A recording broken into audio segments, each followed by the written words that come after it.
The Nissan Altima has been on the sedan scene since 1993. This is the 6th generation version of the Altima, and we have some stuff to say about it in a second, so you can go. The mid-size sedan market is a highly contested one. Perennial all-stars, the Honda Accord and Toyota Camry, weigh in as tough competition.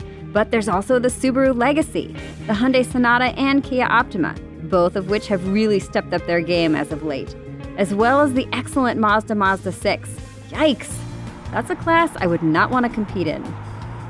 First things first, there are two available engine options, a 2.5-liter inline-4 and a 2-liter variable compression turbocharged engine. Now, the car that I'm driving has the 2.5-liter, it's the SL, and it's got some decent power, even though it is going to work a little bit harder than that variable compression turbocharged version.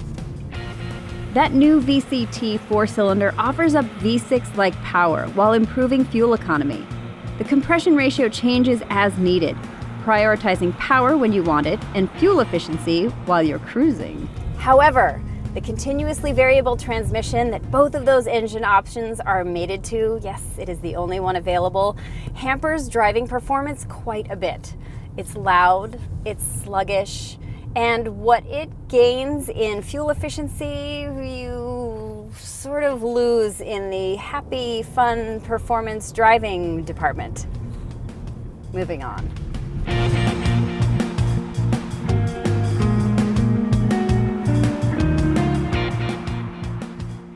Let's talk about the Altima's new interior. It's well appointed and got some nice, if simple, design going for it.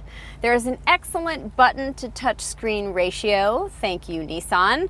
You know, I think I might need a graphic for that, like Micah's happy squirrel for padded surfaces graphic. Did I get one? Who knows?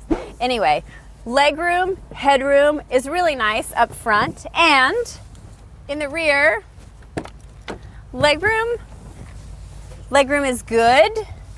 However, if you're a little bit long in the torso like I am, you may run into some issues.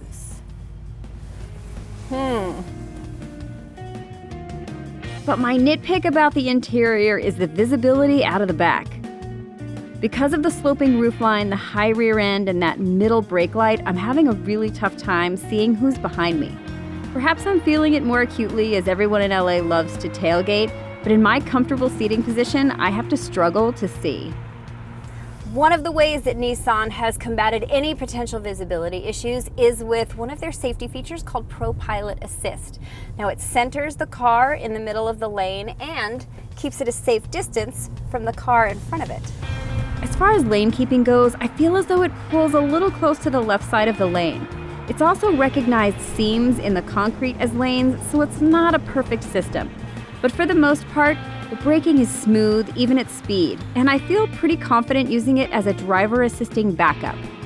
ProPilot Assist is available on the SV trim and above, but there are some other safety features that come standard on the SR trim and higher, including rear automatic braking, lane departure warning, blind spot warning, rear cross traffic alert, and forward collision warning. These are options on the base S model. Automatic emergency forward braking comes standard across all trims. As for how the Altima looks, I think the exterior strikes a handsome pose. It's long and it's lean. It does have some nice chiseled lines in the sheet metal, but not too many that it gets really busy. Now, this generation is shorter, wider, and longer than the previous generation, so it really has a nice planted stance. Two things that I'm not super crazy about. This C-pillar treatment, this design is borrowed from the older brother Maxima. Totally subjective, buyer's choice. But this, if you look at it from certain angles, looks like the hood is still open even though that is completely closed. Yeah, I'm not really a fan. The profile is good, I can't deny that. It's a good profile, but that's a weird gap. The Nissan Altima comes with some great standard equipment. Remote engine start, an 8-way power driver's seat, plus an 8-inch display, Apple CarPlay and Android Auto compatibility, Bluetooth connectivity, and 4 USB charge ports. Step up to the 2.5 SR, which is the sporty model, and you get paddle shifters, body-colored door handles, 19-inch alloy wheels, and LED headlights. Jumping to the 2.5 SL, which is what we're driving, gets you heated leather seats, like the ones I'm sitting on, a Bose premium audio system with 9 speakers, traffic sign recognition, and navigation.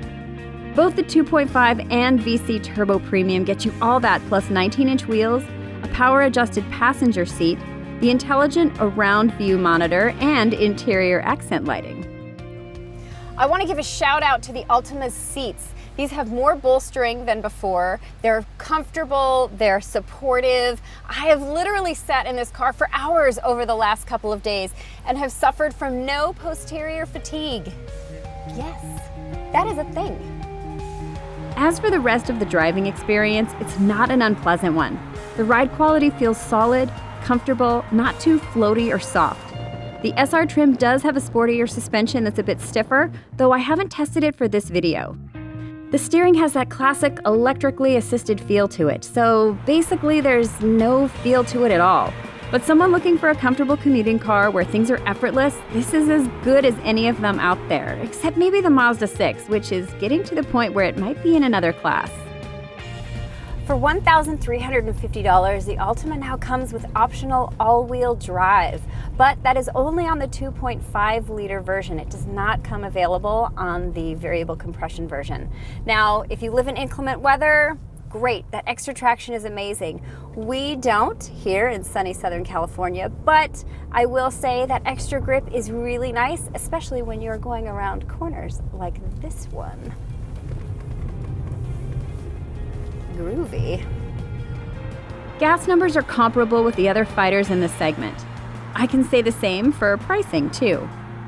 The Altima starts at less than $25,000 for the S, then tops out over $36,000 for the limited run Platinum Edition 1, with the SR, SV, SL, and Platinum trims priced within that range.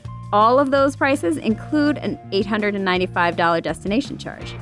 Only the SR Platinum and Edition 1 are available with a variable compression engine. It'll cost you $4,500 on the SR and $3,000 on the Platinum. The midsize sedan battle royale rages on with its available tech and safety features and redesigned looks. Does the Altima have what it takes to be a contender? We'll see.